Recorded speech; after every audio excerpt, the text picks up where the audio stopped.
Bakhmut में रूसी सेना का विध्वंसक हमला हुआ है। रूसी आर्टिलरी हमले से बिल्डिंग में भीषण आग लग गई। ये तस्वीरें देखिए, हाहाकारी तस्वीरें सामने आई हैं। बिल्डिंग को यूक्रेनी सैनिकों ने दरअसल ठिकाना बना रखा था, इसीलिए इसको निशाना बनाया गया। रूसी हमले में पूरी बिल्डिंग तहस नहस हो गई और इमारत में भीषण आग लग गई। तो बाखमुत से लगातार अपडेट्स आ रही हैं, तस्वीरें आ रही हैं। आइए अब बाखमुत से जुड़ी इस वक्त की कुछ तस्वीरों और कुछ खबरों पर भी गौर करते हैं। दरअसल बाखमुत की चर्चा शुरू से ही हो रही है क्योंकि सबसे लंबा रूस की तरफ से यह युद्ध लड़ा गया और इसके नतीजे दूरगामी साबित होंगे, क्योंकि इस विजय के बाद ज़ेलेंस्की ने भी साफ तौर पे अपना डर जताया है कि रूस के लिए एक बड़ा एडवांटेज होगा। तो इस वक्त बड़ी अपडेट्स क्या है बाखमुत को लेकर, वो हम आपको बता रहे हैं। यहां पर कौन कैसे भारी पड़ता जा रहा है इसको भी देखिए जरा। रूस ने पूरे बाखमुत को घेर लेने का ऐलान कर दिया है, यानी कि टोटल कंट्रोल की बात रूस की तरफ से कही जा रही है। हालांकि रूस की ओर से पूरे बाखमुत पर कंट्रोल की अभी बात औपचारिक तौर से ऐलान नहीं किया गया है। दावा यही किया गया है कि बाखमुत उनके नियंत्रण में है, लेकिन पूर्ण रूप से नियंत्रण की बात औपचारिक तौर पे अभी नहीं कही गई है। यूक्रेनी कमांडर ने शहर की स्थिति को बेहद कठिन बताया है। यूक्रेन की तरफ से भी ये एडमिट किया जा रहा है। यूक्रेनी कमांडर ने कहा है कि हर पल यहां की स्थिति बदल रही है, चेंज हो रही है और उसे संभालना मुश्किल हो रहा है। और इस बीच बड़ी संख्या में यूक्रेनी सैनिक बाखमुत से निकलते भी दिखे हैं, उस जगह को छोड़ते दिखे हैं। खंडहर बन चुके शहर में वैगनर लड़ाके जगह जगह नजर आ रहे हैं, हर तरफ वैगनर लड़ाके ही नजर आ रहे हैं। यानी कि यह बात इन तस्वीरों से, इन खबरों से, इन अपडेट से साबित हो रही है कि अब बाखमुत यूक्रेन के हाथ से निकल चुका है। करुणा के पास चलते हैं और खबरों के लिए। बिल्कुल रवि, आपने सही कहा कि अब यह बात क्लियर हो गई है, जो तस्वीरें सामने आ रही कि अब पूरी तरह से यूक्रेन के हाथ से बाखमुत निकल गया। और इससे जुड़ी एक और बड़ी खबर, बाखमुत की सड़कों पर नजर आ रहे हैं वैगनर लड़ाके। यूक्रेन को मिले अमेरिकी हथियारों को टारगेट किया गया है। यूएस M113 को नष्ट करने का यह वीडियो आपके सामने जो हम आपको दिखा रहे हैं। Его тоже получается РПГ, да, Жахтер? Да. Это вот как раз в лоб. तो किस तरह से बाखमुत पूरी तरह से यूक्रेन के हाथ से जा चुका और इसका मतलब क्या है और ये वॉर आगे किस तरह बढ़ती हुई नजर आएगी, मैं इस पर और बात करने के लिए हमारे साथ जो तमाम खास मेहमान जुड़े हैं, पैनल मौजूद है, उनसे आपका परिचय करा दे। मेजर जनरल संजय सोई सर हमारे साथ है as a defence expert, air vice marshal OP Tiwari sir हमारे साथ है as a defence expert, captain Shyam Kumar sir as a defence expert और साथ ही Sumit Kumar Jha as a foreign expert हमारे साथ मौजूद हैं। सर आप सभी का बहुत बहुत स्वागत है। संजय सोई सर, मेरा सवाल आपसे, जो बाखमुत की अब तस्वीरें आ रही हैं, अब क्या ये तस्वीरें कंफर्म कर रही हैं, क्लियर कर रही हैं कि यूक्रेन के हाथ से बाखमुत पूरी तरह से जा चुका है, या फिर यूक्रेन के लिए अब भी आपको कोई गुंजाइश नजर आ रही है? देखो करुणा, पिछले कुछ दिनों से हम देख रहे हैं जिस प्रकार से रशिया ने स्ट्रेटेजी बनाई और बाखमुत को तीन तरफ से घेर लिया। एक तरफ से उन्होंने फिर भी रास्ता छोड़ा और लगातार मिसाइल के द्वारा, आर्टिलरी के द्वारा, रॉकेट्स के द्वारा बाखमुत को बर्बाद किया। जहां भी थोड़ा बहुत रेजिस्टेंस रहा उनको डिस्ट्रॉय किया। साथ ही वैगनर ग्रुप का इस्तेमाल किया, जो एक, क्योंकि वो बिल्टअप एरिया में door to door, house to house fight में एक्सपर्ट है, तो यानी कि दोनों तरफ रशिया ने अपनी ताकत का इस्तेमाल किया। और काफी दिनों से हमें लग रहा था कि बाखमुत में यूक्रेनी सेना का होल्ड करना मुश्किल है। ये रास्ता उन्होंने छोड़ा कि ताकि वो एकदम रेजिस्टेंस कड़ा ना हो जाए, निकलने का रास्ता छोड़े, जिससे भी आप बता रहे हैं कि कुछ सैनिक निकलते हुए नजर आ रहे हैं। यानी कि बस अब एस्केप रूट बचा, अब कुछ नहीं बचा यूक्रेन के पास। नहीं, बिल्कुल। और लेकिन ये है कि कुछ रेजिस्टेंस अभी भी रह सकता है वहां पर, जो धीरे धीरे क्लियर किया जाएगा। लेकिन रूस ने बर्बाद कर दिया है पूरे बाखमुत को और बाखमुत में भारी दबाव में यूक्रेनी सैनिक हैं। कई सैनिक सरेंडर कर रहे हैं, शहर छोड़कर जा रहे हैं। जो बचे कुचे सैनिक भी हैं, यूक्रेनी सैनिक, वो शहर छोड़कर जा रहे हैं, वो यहाँ लड़ाई लड़ना नहीं चाहते। आर्मी व्हीकल पर बाहर निकलते नजर आए ये सैनिक, तस्वीरों में आप देख रहे हैं। शहर से निकलते यूक्रेनी सैनिकों के चेहरों पर राहत दिखी है कि अब हमें यहाँ पर लड़ाई नहीं लड़नी पड़ेगी। कुछ इसी तरह की राहत की तस्वीरें ये आई हैं जब यूक्रेनी सैनिक वहां से जाते हुए दिखाई दिए। और बाखमुत में आखिरी जंग लड़ते दिखे कुछ यूक्रेनी सैनिक। मोर्चे पर यूक्रेनी स्काला बटालियन के जवान नजर आए और रशियन ठिकाने को आर्टिलरी से टारगेट किया। तो एक तरीके से आखिरी जंग लड़ रही है यूक्रेनी सेना और कह सकते हैं कि लास्ट रेसिस्टेंस दिखाया जा रहा है यूक्रेन की तरफ से बाखमुट में। ये तस्वीरें हम आपको दिखा रहे हैं। ये फ्रेश वीडियो बाखमुट से आया है और सबसे बड़ा प्रश्न यही है कि आखिर अब बाखमुट में यूक्रेन के लिए बचा क्या है। श्याम सर, क्या बचा है यूक्रेन के लिए बाखमुट में? क्यों लड़ रहे हैं और क्या वो चाहते हैं कि बाखमुट में रेसिस्टेंस के जरिए हम ये सिर्फ दिखा सके कि हाँ, हम पूरी तरह से हारे नहीं? मैं आपका ध्यान पिछले साल के अप्रैल मई की लड़ाई पर ले जाना चाहूँगा, जब मारियापोल में अजस्तफुल स्टील सिटी पर जब अटैक हुई थी और लगातार जब ह्यूमैनिटेरियन क्राइसिस बनी थी, 2000 से 500 से ज़्यादा वुमेन, चिल्ड्रेन, सोल्जर्स वहाँ एक फोर्ट्रेस के अंदर सीज हो गए थे और उनको हटाने की कोशिश, उसके लिए फिर बाद में एक सीक्रेट टॉक चली। 2 महीने के बाद एक सीक्रेट टॉक चली। एक लॉ मेकर हैं जो वहाँ के लॉ मेकर हैं जो MP हैं डोनेट्स्क रीजन के, उनके साथ और GRU के जो कमांडर्स थे, जनरल्स थे, उनके साथ मीटिंग हुई, तब जाके ये बात खत्म हुई। देखिए, कीव से भी वापस इसलिए आना पड़ा था क्योंकि उन्होंने बच्चे बच्चे को फोर्ट्रेस बना के एक तरह से लड़ाई शुरू कर दी थी। तो बाखमुत में भी वही हो रहा है और कोलेटरल डैमेज रशिया नहीं चाहता। वो नहीं चाहता कि वेपन से सिविलियंस को टारगेट करे, जैसे बुचा जैसा कुछ एक नरसंहार फिर से बन जाए। तो इसलिए ये देर हो रहा है और इज्जत की लड़ाई इसलिए है कि बाखमुत लेने से उनकी पूरी जो डोनेट्स्क और डोनबास के जो रीजन की जो उनकी जो पकड़ है मजबूत हो जाएगी और उनका जो क्रीमिया का जो ड्रीम है जेलेंस्की का कि वो मारियापोल से होते हुए अजोवस्की को कैप्चर करके क्रीमिया तक बढ़ जाएंगे, उसको भी रोकना है। बिल्कुल। तो बाखमुत के बाद क्या, आखिर रूस की स्ट्रैटेजी क्या है, रणनीति क्या है, इस पर हम बात करेंगे। लेकिन इस बीच देखिए एक और अहम खबर। जयपुरिया में मंडराया एटमी रेडिएशन का खतरा। UN न्यूक्लियर चीफ ने जताई गंभीर आशंका। रूसी हमले के बाद प्लांट को नहीं मिल रही है बिजली। IAEA ने बताया प्लांट से रेडिएशन का खतरा। तो रेडिएशन का खतरा है जयपुरिया में, जहां पर न्यूक्लियर पावर प्लांट है और अगर इसी तरह से हमले होते रहे तो और ज्यादा चिंताजनक हालात हो जाएंगे।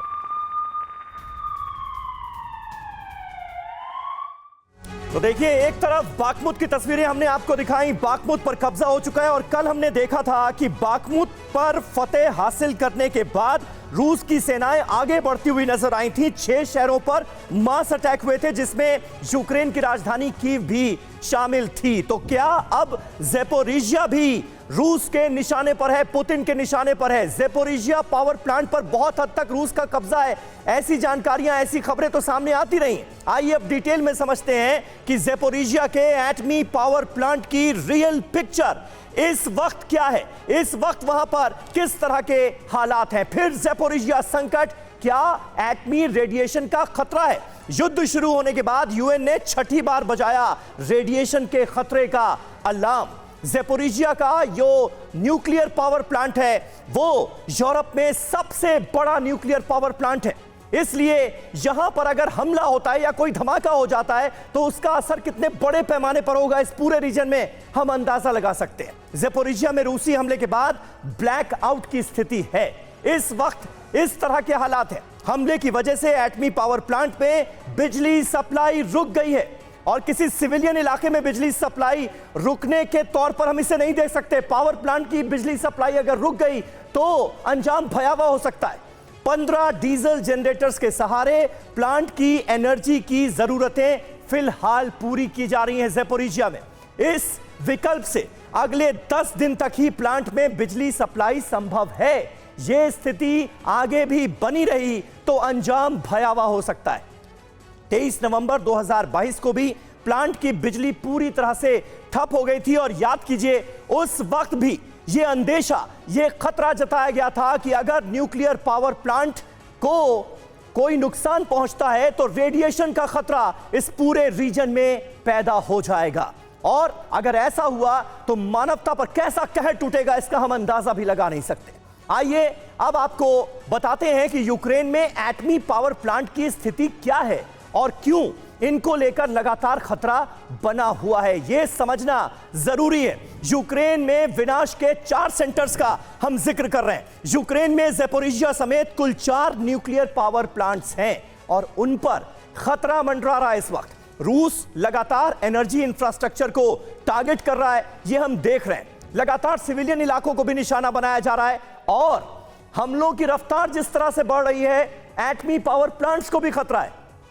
IAEA ने सभी 4 एटमी पावर प्लांट्स की सुरक्षा के लिए टीम लगाई है। IAEA की टीमें लगातार इन पावर प्लांट्स का दौरा भी कर रही हैं। न्यूक्लियर पावर प्लांट के कूलिंग सिस्टम को 2400 घंटे पावर की जरूरत होती है और पावर सप्लाई ना होने से मेल्टडाउन और फिर रेडिएशन का खतरा पैदा हो जाता है और यह सबसे बड़ा खतरा है।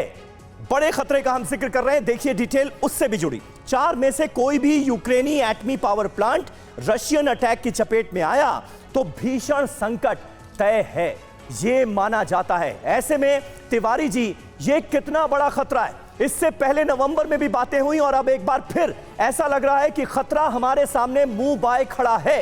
रेडिएशन का खतरा इस पूरे रीजन में एक बार फिर जताया जा रहा है। क्या यह संभव है? क्या यह मुमकिन है? या फिर रूस से आप ये एक्सपेक्ट नहीं करते कि एटमी पावर प्लांट को खतरे में डालेगा? समीर, एक बात से सहमत हूँ कि ये खतरा बहुत ज़्यादा है। अगर लीक हो गया तो इसके बहाने कई न्यूक्लियर अटैक भी शुरू हो सकते हैं।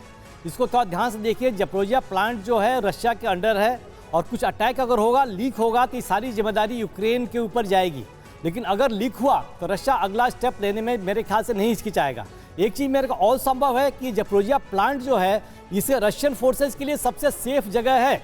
हो सकता है कि यहाँ पर अपने पूरे आर्मी और इसको इकट्ठा करके रखा होगा ताकि यूक्रेन वहाँ अटैक न कर सके। तो ज़पोरिज़िया जो बेस बहुत इंपॉर्टेंट बन गया है, बहुत सेफ बन गया है।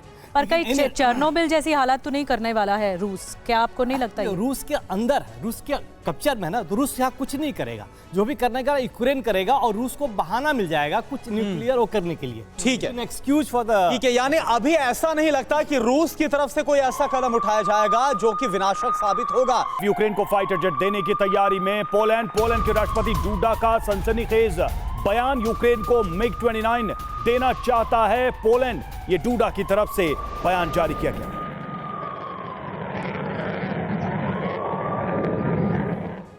तो तस्वीरें जो आ रही हैं वो बहुत भयंकर आ रही हैं और लगातार तबाही की तस्वीरें। हमने बाखमुत पे तबाही देखी, हमने ज़पोरिज़िया में खतरा देखा कि किस तरह का रेडिएशन का खतरा भी मंडराला। लेकिन आइए अब देखते हैं कि यूक्रेन को फाइटर जेट के मुद्दे पर पोलैंड के जो राष्ट्रपति है उन्होंने क्या कुछ कहा है, कि फाइटर जेट देने पर क्या विचार हो रहा है। और पोलैंड जो कि पहले दिन से मदद करता रहा है यूक्रेन की, तो पोलैंड का रुख कितना मायने देता है, क्या कुछ पोलैंड की स्ट्रैटेजी है, ये भी देखते हैं। यूक्रेन को क्या मिलेंगे फाइटर जेट?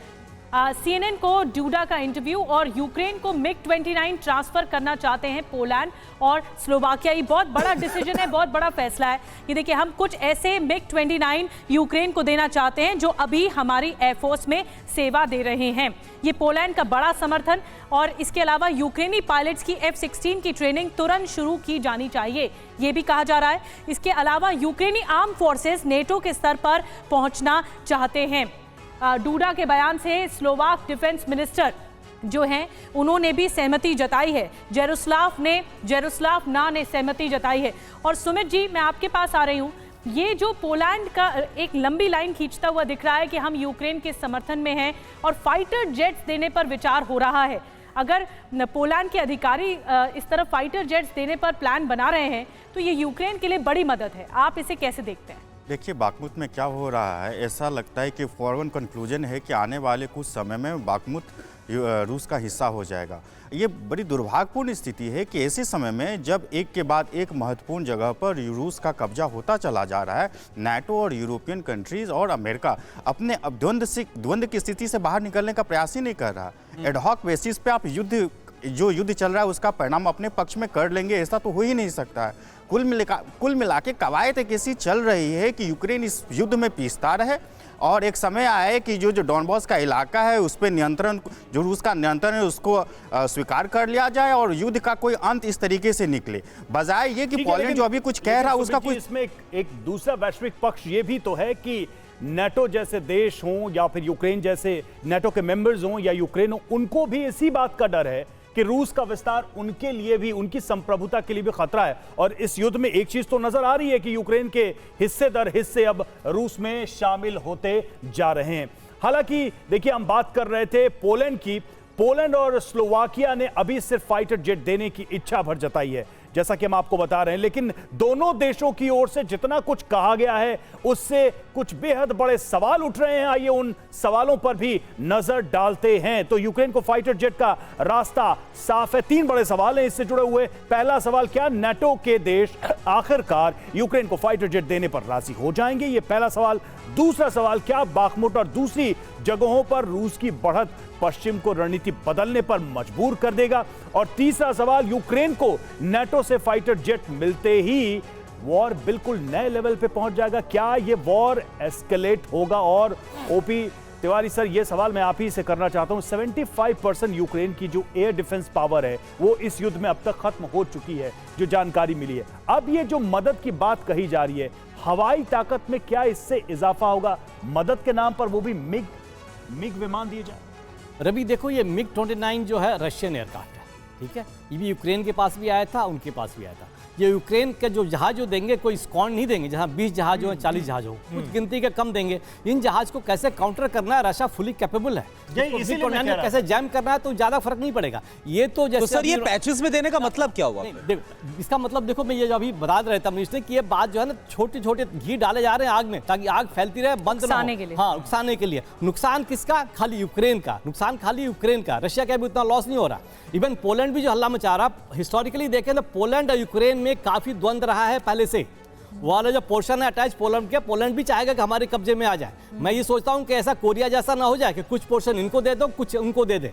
इस तरह से यूक्रेन टुकड़े में हो जाए, यूक्रेन किस टुकड़े में बढ़ जाए। यूक्रेन तो इकोनॉमिकली मिलिटरली सारा खत्म हो चुका है, कुछ नहीं है। इनके जो मर्सनरी जो नाटो के लड़ रहे थे वो भी अभी वापस चले जा रहे हैं। ठीक है, नाटो ठीक है। यानी आप ये कह रहे हैं कि यूक्रेन के लिए इस वक्त बड़ी मजबूर स्थिति नजर आ रही है और रूस काफी मजबूत स्थिति में नजर आ रहा है।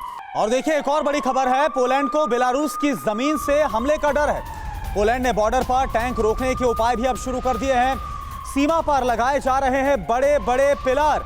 पोलैंड के रक्षा मंत्रालय की तरफ से बाकायदा इसकी तैयारी की तस्वीर को भी जारी किया गया। ये देखिए, क्योंकि डर पोलैंड को इस बात का है कि बेलारूस की जमीन से पोलैंड पर हमला हो सकता है। तो आइए ये समझने की कोशिश करते हैं कि आखिर पोलैंड का जो डर है वो कितना रियल है और क्यों पोलैंड को ऐसा लग रहा है कि बेलारूस की तरफ से उस पर अटैक किया जा सकता है। हालांकि ऐसा पहली बार नहीं है, इससे पहले भी इस बात को लेकर दावे किए जा चुके हैं और पोलैंड की तैयारियां सामने आ चुकी है। लेकिन अब जब युद्ध और विध्वंसक होता जा रहा है, ऐसे में पोलैंड का डर और खतरा भी बढ़ता हुआ नजर आ रहा है। आइए आपको बताते हैं कि पोलैंड में चल क्या रहा है और क्यों देश वॉर की तैयारी में अब जुट गया है, जिसकी तस्वीरें खुद वहां पर रक्षा मंत्रालय की तरफ से जारी की गई। तो आप देखिए सोर्स क्या है, पोलैंड का रक्षा मंत्रालय। बेलारूस से आने वाली सड़कों को बंद कर रहा है पोलैंड, पूरी तरह से इसको सील किया जा रहा है। बेलारूस से हमले के डर से लगाए जा रहे हैं कंक्रीट के बड़े बड़े पिलर, जो आपको ये देखिए तस्वीरों में आपको नजर भी आ रही है, वो तमाम पिलर्स हैं रोकने के लिए। कैलिनिनग्राद सीमा पर भी ऐसी ही घेराबंदी बाकायदा पोलैंड की तरफ से की जा रही ताकि किसी भी खतरे को रोका जाए। अब पोलैंड को खतरा क्यों महसूस हो रहा है, ये वजह भी जाननी जरूरी है। पोलैंड की लंबी सीमा बेलारूस और कैलिनिनग्राद से लगी हुई। इधर अगर आप देखेंगे तो यहां पर आप देखिए किस तरह से जो ये पोलैंड आपको नजर आ रहा है और इसके साथ ही आपको यहां पर देखिए कैलिनिनग्राद, ये जो सीमा है आपको नजर आ रही है और साथ ही बेलारूस के साथ एक लंबी सीमा है जो कि टच होती हुई नजर आती है। बेलारूस रूस के साथ है जबकि कैलिनिनग्राद रूस की जमीन है। यही वजह है कि पोलैंड को इस बात का डर है। युद्ध की शुरुआत से ही पोलैंड रूस के खिलाफ सबसे ज्यादा मुखर्रा और लगातार कैसे सप्लाईज हो रही है या फिर वहां से जितने भी रिफ्यूजीज आए उनको शरण देना हो, ये सब काम पोलैंड की तरफ से किया गया। हमारे साथ तमाम खास मेहमान हैं। संजय सोई सर, मेरा सवाल आपसे है, पोलैंड को ये जो खतरा महसूस हो रहा है और ये जो तैयारियां हैं, क्या वाकई में आपको लग रहा है कि अब जैसे जैसे युद्ध आगे बढ़ रहा है, पोलैंड हो या फिर तमाम दूसरे नेटो कंट्रीज जो लगते हैं रूस बेलारूस के साथ, उन पर हमला हो सकता है? देखिए करना ऐसा है कि पोलैंड शुरू से ही बहुत ही मुखर सपोर्टर रहा है यूक्रेन का। चाहे यूक्रेन को हथियार मिले हो या राशन रसद कुछ भी जो मिली है वो पोलैंड के थ्रू लगातार सप्लाई जारी रखे हैं, जिसकी वजह से यूक्रेन इतने लंबे तक युद्ध कर सका।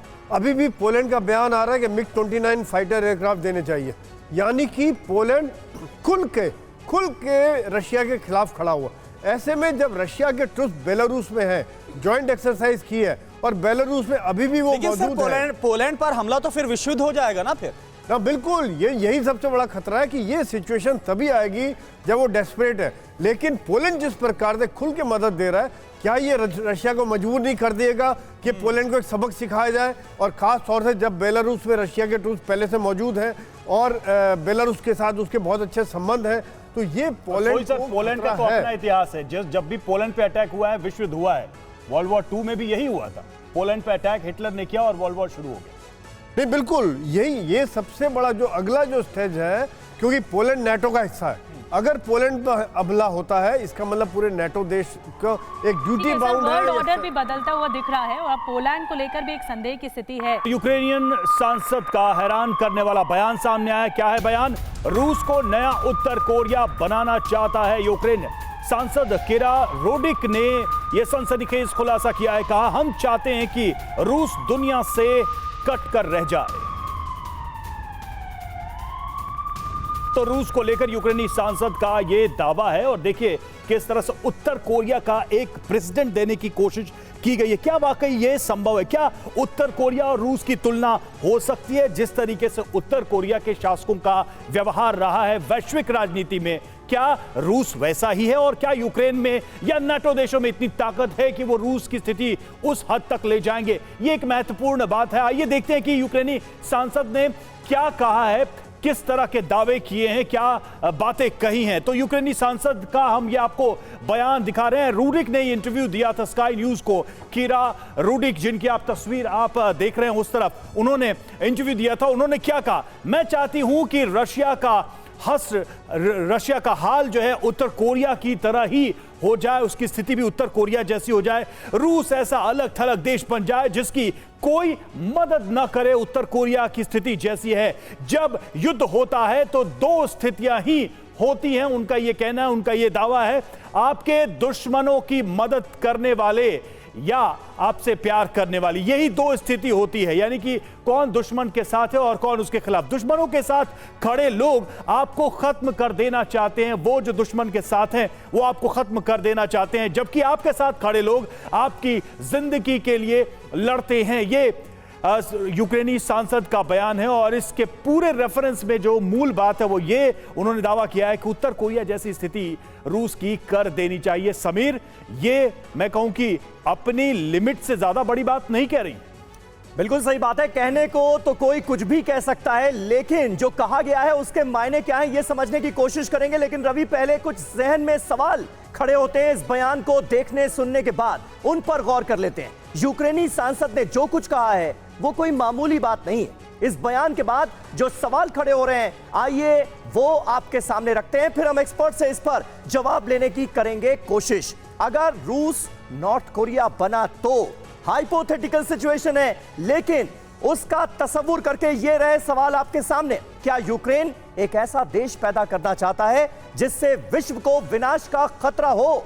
क्या यूक्रेनी सांसद ने जो कुछ कहा है वो असल में पश्चिम का एजेंडा है? पश्चिम का पुतिन विरोध क्या इतने आगे निकल चुका है कि वो दुनिया को बर्बाद करके रख देगा? ये बड़ा सवाल। क्या रूस के मुद्दे पर अब दुनिया साफ साफ दो हिस्सों में बंट जाएगी? ये बड़ा अहम सवाल है। कैप्टन श्याम, किस तरह से आप देखते हैं इस सिचुएशन को? क्योंकि जब दुनिया के दो धड़ों में बंटने का जिक्र होता है तो एक तरफ नाटो कंट्रीज नजर आते हैं और दूसरी तरफ रूस, चीन, ईरान, और उसको अगर और एक्सटेंड करके हम देखते हैं तो नॉर्थ कोरिया का भी जिक्र सामने आता है। नॉर्थ कोरिया का जिक्र यूक्रेनी सांसद भी करती हुई नजर आ रही। किस तरह से आप देखते हैं इस बयान को? कितना दम नजर आता है इसमें? देखिए, जियोपॉलिटिकल सिनेरियो जो आज है कंटेम्परेरी वर्ल्ड में, उस हिसाब से कई खेमों में वर्ल्ड बटा हुआ है। मैं ये नहीं मानता। आप तो नाटो के अंदर ही फिशर्स देखते हैं। जब टर्की अपनी बात नहीं मनवाता उनसे और नहीं मानता है तो वहां भी हम देखते हैं विरोध। तो फिर हमने एशियाड नाटो जो है, हमारी ओशनिक फोम जिसको चाइना कहता है, हमारी जो बनी हुई है हमारे इंडियन ओशन में जो हो रहा है या चाइना सी में जो हो रहा है, नॉर्थ कोरिया ये क्वाड जो बना है जिसको वो ओशनिक फोम कहता है चाइना। तो हम जो बात कर रहे हैं इस तरह से, क्या यूनाइटेड नेशन जनरल असेंबली में 30 से ज्यादा लोगों का अब्सटेन करना रशिया के साथ खड़े होना नहीं दिखाता? क्या अफ्रीकन कंट्रीज, जो छोटे छोटे कंट्रीज हैं जहां पे डेप्थ ट्रैपिंग के हिसाब से चाइना ने अपना वर्चस्व बनाया था, लेकिन वहां पे भी सर खेमे बटे हुए हैं, वहां पर भी कोई खुलकर साथ नहीं दे रहा है। ये पर साइलेंटली सपोर्ट भी तो एक सपोर्ट माना जाता है। जब आप यूनाइटेड नेशन जनरल असेंबली में रशियन प्रेसिडेंट ने कई बार दावे के साथ कहा, लेकिन ये कोई नई बात तो है नहीं। रूस को आइसोलेट करने की जो कोशिश है वो वर्ल्ड वॉर सेकेंड के खत्म होने से अमेरिका जैसे देश, नाटो जैसे देश कर ही रहे हैं, वो कहां कर पाए। मैं पूर्णतः आपके बात से सहमत हूँ। ये कोई नई बात नहीं है। अगर हम इतिहास, विश्व के इतिहास को देखें तो ये हमेशा चलता रहा है। खासकर द्वितीय विश्व युद्ध के बाद से, उस समय यूएसएसआर था, आज रूस और अमेरिका के बीच तो ये स्थिति बनती ही रही कोल्ड वार के समय में।